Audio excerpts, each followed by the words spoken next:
Hello, everybody. Welcome to All Villa, No Filler. Please remember to like and subscribe. Subscribe to help keep this channel growing and this podcast keep on growing because we love doing this and we want to be able to keep on doing it, basically. Anyway, Champions League football. It is nearly here. Um, well, very exciting stuff. It's almost like I couldn't, for years, it kind of felt like it was just never going to happen, didn't it? And then we came close quite a few times, always fell short. Uh, and Then when Villa just fell apart from about the year 2010 onwards, Champions League just seemed like a delusion rather than a dream. The fact that we're now there and it's so close, it's so tantalizingly close. We're actually going to see it on Tuesday evening is just really, really special. I hope everyone who goes to the game has an absolutely fantastic time and um, massively exciting.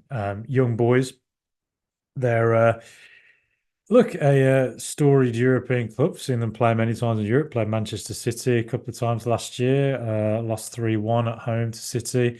Lost 3-0 away. And then I remember them playing Tottenham many years ago as well, where I think they went 3-0 up, and Tottenham came back and pulled it back to 3-3 again a long time ago. So look, young boys are they're a well-known team. They're established in Europe. They've got Champions League experience, so that does count for something. You know, you play these teams like Olympiacos last season, and you think Premier League team versus a Greek team or a Swiss team.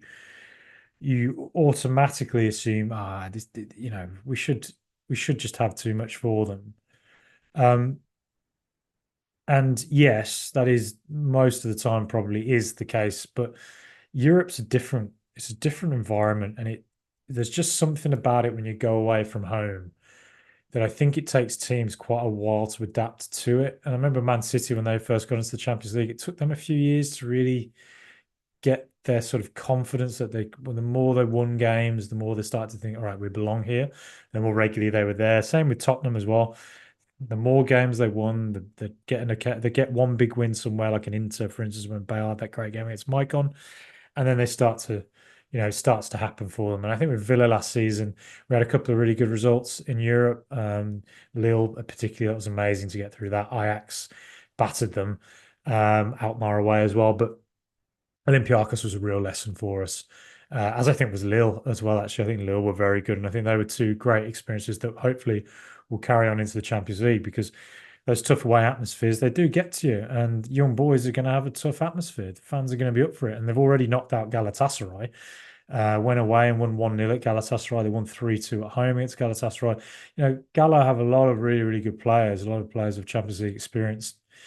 Mauro Icardi, Batshuayi, various others, Dries Mertens, and you'd look at that on paper and think Galatasaray should walk that. But young boys, showed they've got character, showed they can get through it, and there's no reason they shouldn't believe, despite what's going on for them in the Swiss league at the moment, that they can't go to play Aston Villa and rise to it as they do against Galatasaray. So, but you got to throw that out there as well. But every reason as well that Aston Villa should go into this game believing we can just outplay these guys and set our stall out in the Champions League and just get a win. If you get one win away from home, particularly somewhere different, somewhere with a big atmosphere like a young boys, the flags flying everywhere, the fans close to the pitch, I think you get a sense of belief and the players grow and start, they go into Premier League games and thinking we just want to go in the Champions League. We're a Champions League team. So yeah, I think it all helps. And let's look at the Swiss league. I mean, rock bottom, young boys, 3 losses, 3 draws, -7 goal difference, conceded 14, worst defense in the Swiss league. Although oddly, the second worst defense is Servette, who are doesn't make a lot of sense, top of the league, -3 goal difference. You don't see that very often, do you? But yes, young boys have had a dreadful start. So let's go to the tactical pad. Come on, let's get there. We don't need to dither around with this. Let's just get to it. Let's get down to the business, the nitty-gritty. Now I've just put out the Villa team um the team that we had against Everton, but adding Nedeljkovic in for Bogard. I just think Nedeljkovic with that Champions League experience, that international experience of playing for Serbia as well recently, that I think he's a good shout for this game. I know Bogart did well against Everton, um, but I just think Nedeljkovic's experience and his attacking prowess, the way he can bomb down the right, because I think the right is where Villa can really hurt this team. I don't think they're too great down there with Coley and Hadjam, and Leon Bailey as well. I've put him in there just because he's training. Maybe Professor Unai will decide not to risk him from the start, which is fair enough. We've got a lot of strength in depth. There's no need to risk him, but he just is an X factor player, isn't he? Look, maybe he comes on as a super sub and comes on and just tears young boys apart down the right. But otherwise, look, it's really difficult to call what Unai Emery's going to do. Traditionally, with Villarreal and the teams he's played with before, he's tended to mix the teams up between the league and Europe. And he did the same in the Conference League last year as well, didn't he? Mixed it up quite a bit. Do you remember we went away to Lechia Warsaw last year, and do you remember him going crazy about how I think it was Callum Chambers was performing, and you know the French lad whose name's completely gone out of my head now in central defence as well. Why is his name gone out of my head? The French guy. I can see his face right in my head. Anyway, look. Uh, so I'm just going to put the team in that is our probably on paper our strongest team. Um, though I would not be surprised at all if it's mixed up if Diego Carlos comes in, if maybe Barkley starts, or maybe Duran gets a start, Ramsey starts, McGinn outright. There's various things he can do that he might try out.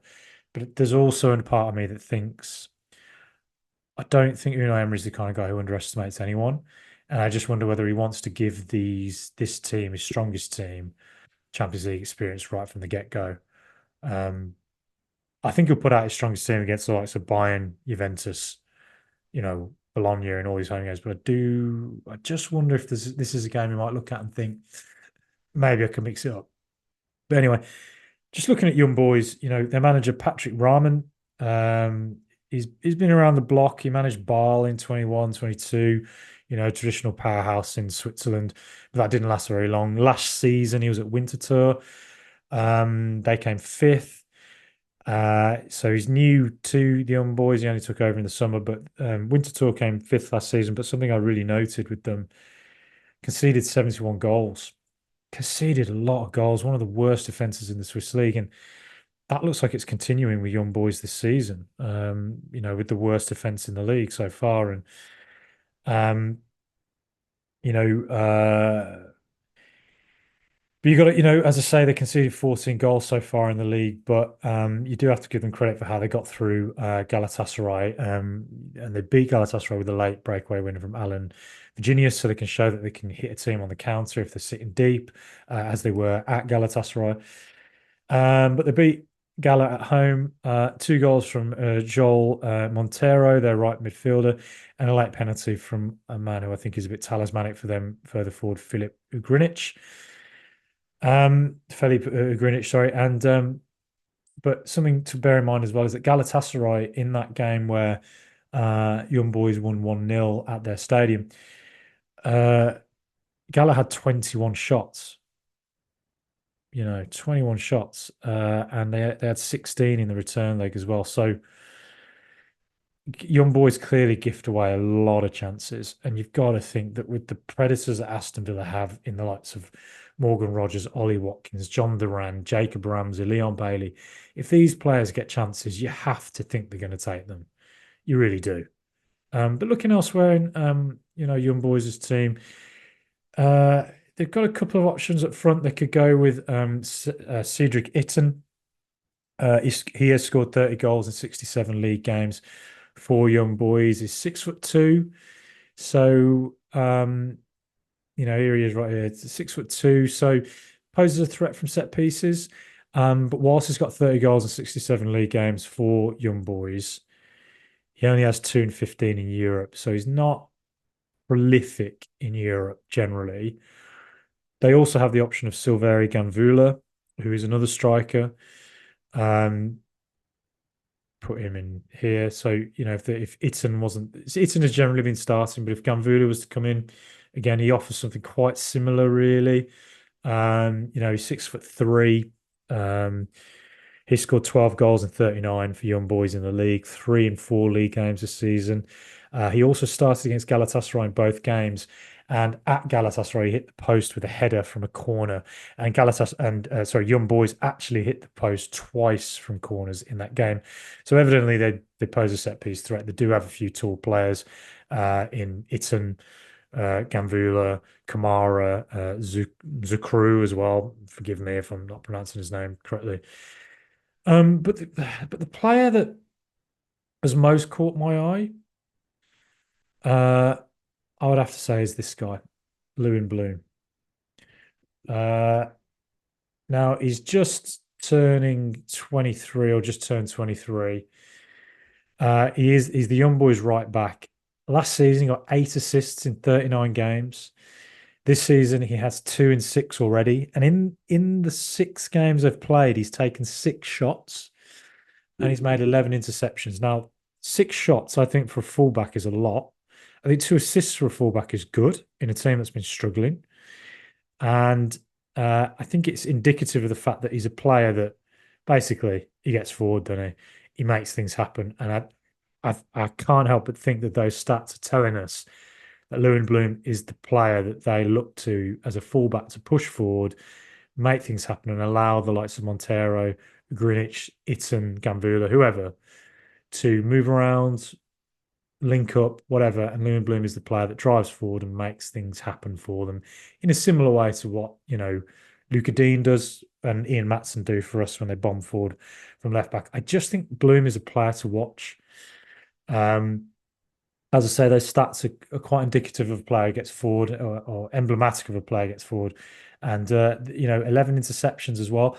The reason I really like interceptions as a stat is just that I think it shows a player who can read the game very well.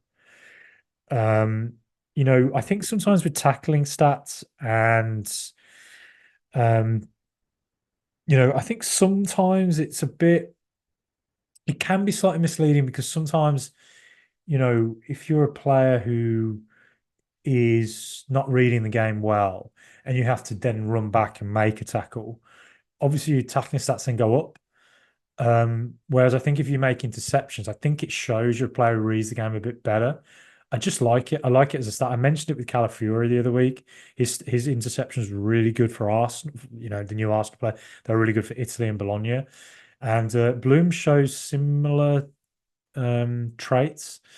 And from what I can, tell with young boys this season, he's a major outlet for them going forward. As I say, Montero, he got 2 goals against Galatasaray. So I think this right-hand side is where young boys can do quite a bit of damage. But fortunately for Villa, I actually think if young boys were coming down the left more, that is just where I fear for Villa at the moment. I just feel our right-hand side lacks that defensive strength. Leon Bailey's not, he tracks back really well. His work rate has really, really improved in the last season. He's a really hard worker. But I just think at the moment we've got a lot of youth there. Matty Cash is injured. Nedeljkovic and Bogard, they're both young guys. They're both, they're going to learn the hard way a few times this season, as we saw with Bogard against Mavadidi against Leicester, as we saw Nedeljkovic against Trossard, whilst the two of them have also shown what they're made of. But I think down the right hand side, I'm not convinced by young boys. I don't think they don't seem to create a lot down that side, down their left hand side, sorry. And they don't defensively, they don't look the strongest. So I just wonder if this is an opportunity for Nedeljkovic and Bailey to do quite a bit of damage to them with Nedeljkovic underlapping runs, overlapping runs. But, I say all this and then, who's to say that Professor and I won't go and say Conser outright, Bogard outright, Carlos comes into the centre, and we're going to have 3 strong central defensive players who go into a back 3 when Luca Dean pushes forward up the pitch, or Ian Matson, if he starts, pushes forward up the pitch. I just suspect Dean might be the one they start out left, just because he's defensively very assured. And look, he's got two brilliant assists so far this season. He's been a really key player for us so far, I think, for Villa. And I think he's earned a start in a Champions League game. And Ian Maatsen still has, I really rate Maatsen. I think he's done really well whenever he's come on. But he's still got work to do to obviously get past Luca Dean, which is a great problem for Villa to have. But it's just on this right hand side. I would love to see Nedeljkovic. I really, really rate the guy. He's got Champions League experience. He played Man City for Red Star. He's just played Spain for Serbia. He's just played two international games for Serbia, in starting in both of them. Obviously, Unai Emery hasn't worked with him as intensely recently as he did with Lamar Bogard. That's why I suspect Bogard might have started against Everton, or partly why he started. I think there's a few reasons, but one of them is that he got to work with Bogard for 2 straight weeks, whereas Nedeljkovic was away. And I'm not sure that Emery yet trusts Nedeljkovic to quite understand his tactical plans. But I think Nedeljkovic long term, I promise you, this guy has so much ability. I'm really excited to see how he develops, and so does Bogart. I'm really excited to see how he develops. But just in an attacking sense, I think Nedeljkovic looks like he has a little bit more than Bogart at the moment. Anyway, um, another player to look out for, I think. I won't, labour the point. Greenwich. Now, he's good. If you look at his FBref stats, there's a lot of green there. Gets decent number of assists, takes a decent number of shots. Shot creating actions he's in the sort of the top, 20%, top fifth maybe of midfielders within the Swiss league at least. So he's a player who makes things happen essentially, scores goals, but also, look elsewhere. His pass completion rate. He sort of averages about 87% a game, which is decent. Progressive carries is close to 2 a game. Again, that's good. And but I think something that intrigues me is his defensive stats as well. He's an all-rounded player. He's definitely got ability. And I suspect a bit of a talisman for them in the attacking third at least. But he makes a lot of tackles, so he works hard defensively. Obviously, now that can be one or two ways. Maybe they press high, or maybe they sit back in a sort of a lower block, and he sort of has to mark a opponent's midfielder, which could be, Yuri Tielemans, maybe like in the way indeed he did for Leicester, coming back to mark Tielemans and try and disrupt this game. Because as I mentioned the other day, all roads lead to Yuri Tielemans. It's like all the roads leading to Rome, all roads lead to Yuri Tielemans. And I think to stop Villa, you really have to figure out a way to deal with Tielemans at the moment. And maybe Greenwich is tasked with doing that. Just coming back and defending a bit harder. And look at his blocks. Averages 2.5 a game. Top 1%. So good work. He's all round. He's a good player. So they're the two I'd say to look out for. Greenwich and Lewin Bloom. They're the two I think, just going off the stats, just going off the kind of research, and they're the two that I think, particularly Lewin Bloom with his age, 23, might be somebody who might make a step beyond the Swiss league, maybe go Bundesliga, maybe even a Premier League team. If he does well against Villa, there might be a few people who pay close attention to him. But Greenwich and also just Nias as well. That's a player that I sort of wanted to look at. Now, check Nias. Now, his passing stats are not good. He's not good on the ball, really. But that doesn't really look like that's what his role is within the young boys team. He's more a player who, gets about. His interceptions are exceptional, top 1% for interceptions. So good reader of the game, good defensive reader of the game. You'd think he'd probably cause Villa a few problems defensively if Villa were trying to play through him.